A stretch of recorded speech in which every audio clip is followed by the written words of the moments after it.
Hello everyone and welcome to the next match in the Intel Extreme Masters Season 2. We are going into Group B again, and we're gonna start with a Night Elf mirror. It is close spawn positions here on Turtle Rock. It is a battle between two Scandinavians, with Satiini, the Finnish Night Elf, spawning in the top right corner of Turtle Rock. Ultra first for him, Moonwell second, and his opponent SaSe from Sweden starting in the top left. He is going for Ultra first and Moonwell as well, but for the early Ancient of War, for some Ancient of War creeping as well. But so is his opponent Satiini, only building the Ancient of War a little bit delayed compared to SaSe. So I imagine he did not pull a creep out of his wisp out of his gold mine momentarily to get the Ancient of War into production a little bit more quickly. So he is going to be slightly slower in creeping, but he is going to have more resources early on. We will find out eventually if it's going to be, turning out to be game deciding in either way. Probably it isn't, but who knows. So altars are finishing, Demon Hunter on either side, and they both are going to take their green creep camp first. So currently Satiini is in the advantageous position here in the ranking, since he is already up at 6 points and he can already put himself into a very good spot here if he ends up winning the series, whereas SaSe with only 3 points isn't looking that strong, and if he loses here then he is going to be in a very tough spot already, potentially out already, depending on how the other matches go on this fourth playday. So DHs are about to spawn. As we can see, the Ancient of War is really prepping this creep camp for the Demon Hunter to only take the XP once he spawns, but he didn't spawn yet, and the first hatchling has already fallen, and therefore this Demon Hunter is missing out on 20 XP points, and that is, well, while it isn't terrible, it's certainly a mistake that isn't necessary to make. Mantle of Intelligence for SaSe, as you can see, he's so much quicker in creeping this camp than his opponent, who found Cloak of Shadows. Tech-wise, neither of them started. Neither of them seems to be getting a third Moonwell before teching, so not playing it insanely safe. Demon Hunter here continues creeping. Demon Hunter here is going to continue creeping after taking care of this Wisp. And just as I say it, Satiini is building the third Moonwell before attacking. The Wisp here is going to be chased down. The Archer doesn't deal the last blow here. Ancient of Wonders being built by the Wisp here twice in order to dodge these Archer hits, and he's actually saving the Wisp. Quite the expensive rescue, but yeah, why not show it off if you can do it. Satiini also continues scouting. He sees that the opponent did find Claws for Attack +6 on the DH, and he finally got the level 2. So will Satiini in just a second though. So both of the players do just stay passive for the moment. Another Wisp has arrived here, so also both of them very actively scouting, especially on close positions. Of course, it's very important to be aware of incoming threat here, some incoming harassment by the opponent, and both of them are aware that there's nothing happening in that direction at the moment. Third Moonwell for SaSe is coming just now. Let's take a look at the tech. Okay, Satiini slightly ahead despite building the third Moonwell earlier. He is getting a Hunter Soul as well. Mantle has been sold here by the Demon Hunter, no boots for him.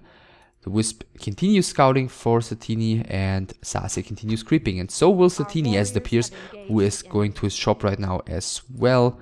And looks like he's gonna creep that one, so he is not gonna want to waste any time creeping smaller camps here, and neither is SaSe. He's just picking up the item, just killed the one Ogre warrior. Wisp here gets detonated. As I said, both of them very actively scouting, but SaSe has lost quite a bunch of Wisps already, so we're gonna have to keep an eye on his tech status and how quickly he can get. Wow, XP Tome helps, of course. How quickly he can get his tier 2 buildings and his tier 3 and everything eventually.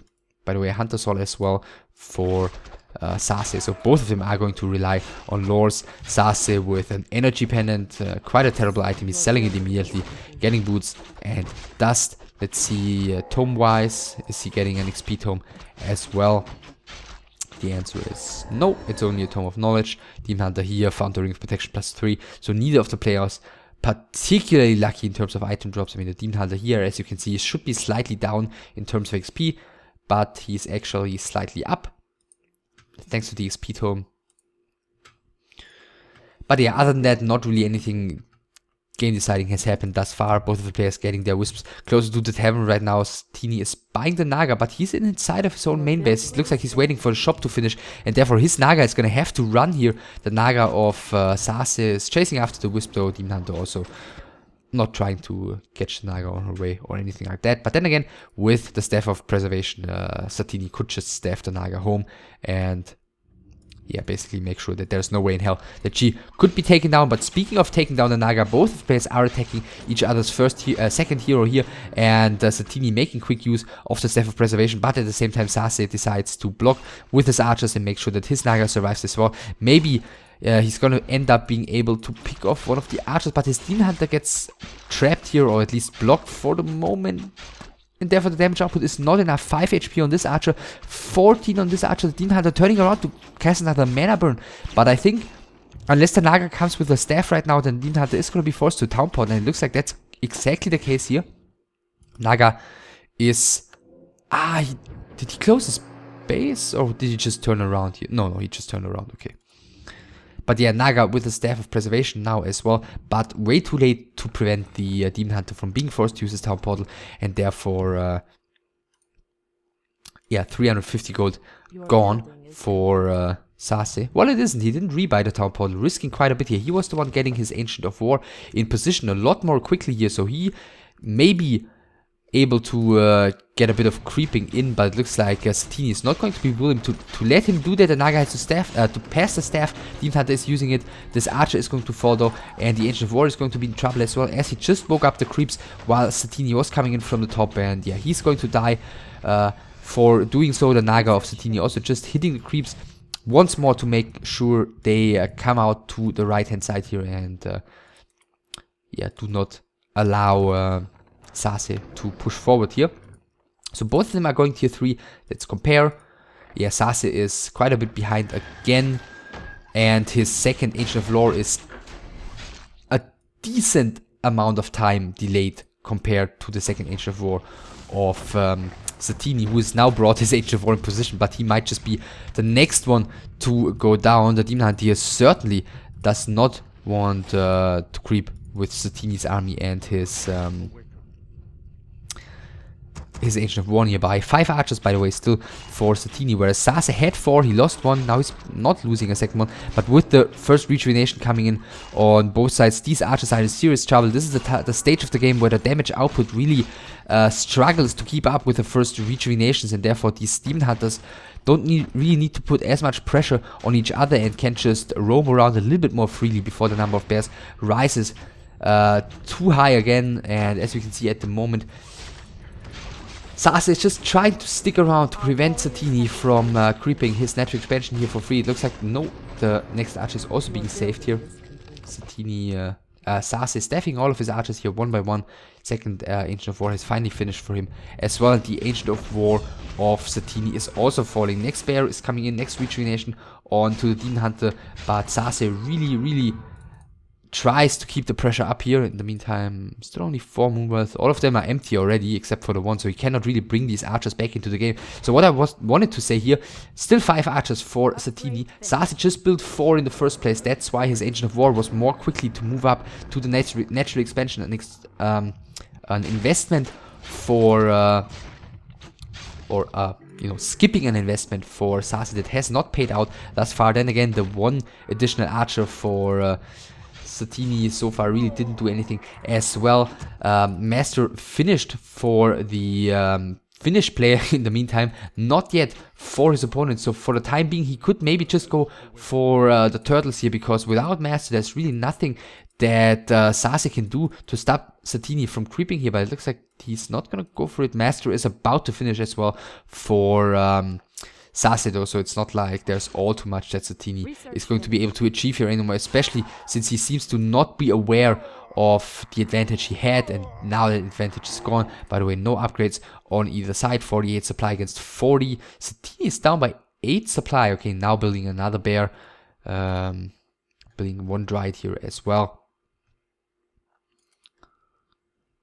That's a bit surprising, but yeah, I mean, there's these... Weren't there 3 archers early on? Not 100% sure. And now Satiini is actually the one killing one of his own archers, making room for another... Yeah, for this bear that is about to start being produced once the other one spawns. So both of them are about to get up to 50 supply here. It's level 1 on both the Nagas, level 3 on both the Demon Hunters. Not really any significant item advantages on either side, moonwell wise. Okay, SaSe's moonwells are completely empty. Yeah, he's used a lot of staffs and healing up his archers and everything. And the Naga is actually able to pick up the Wand of Melasting, but she's got the Staff of Preservation. No, both of the heroes of SaSe have a Staff of Preservation. And the Naga was just saved barely in time, but the moonwells are all empty, and he's gonna have to rejuvenate that one quickly. And Satiini is chasing after him here. Satiini did get the XP while the Naga did get the Wand of Mana Stealing here, but he really needs to rejuvenate here quickly. And look at this, Satiini just selecting his Dryad, moving forward, and is he getting, yes, he's getting the Discipline immediately, and there's no more rejuvenation casted for the moment. There is mana though on SaSe's bears, and it is 1, 2, 3, 4, 5, 6 bears against 5, and one of them is already extremely low. So is the Naga, so is the Demon Hunter. This is looking terrible all of a sudden already for okay, there are 2 more low HP bears in the back. For SaSe, who has been able to save a lot of his stuff, but who has no means of healing up here. And it looks like Satiini probably picked up on this subtle advantage, on this subtle window of opportunity that has opened up to himself here. And all of the units of SaSe are falling here. He's down to 32 supply against still 50 for Satiini, who has hardly lost anything. And there's the GG all of a sudden by SaSe after a game where really nothing of you know, game-changing significance seemed to happen for like 11.5 minutes. And then all of a sudden, it was Satiini who decided to push with, you know, both of the players having 50 supply. And the main weakness of SaSe here seemed to be that he used so much Moonshoes over and over again. He didn't have any remaining, and he allowed his Naga to get caught there, to get down to low HP, which opened a good fight to Satiini in the middle, where he was able to deal some damage to another bear, which was staffed very low, and which SaSe wasn't able to heal before the fight started. So that gave a slight, just an ever so slight edge, as it seemed, to Satiini before the fight started, and he ended up just steamrolling SaSe in this final fight. I'm really surprised by how quickly he was able to finish this game here. So that was a that was an interesting game to start off here. I mean, I said it even that the moonwells were kind of empty, but you know, so what? And all of a sudden, like a minute after the game seemed totally equal, it is 1-0 without SaSe even making that huge a blunder. So yeah, he's under even more pressure right now, and the second map will be Terina's stand.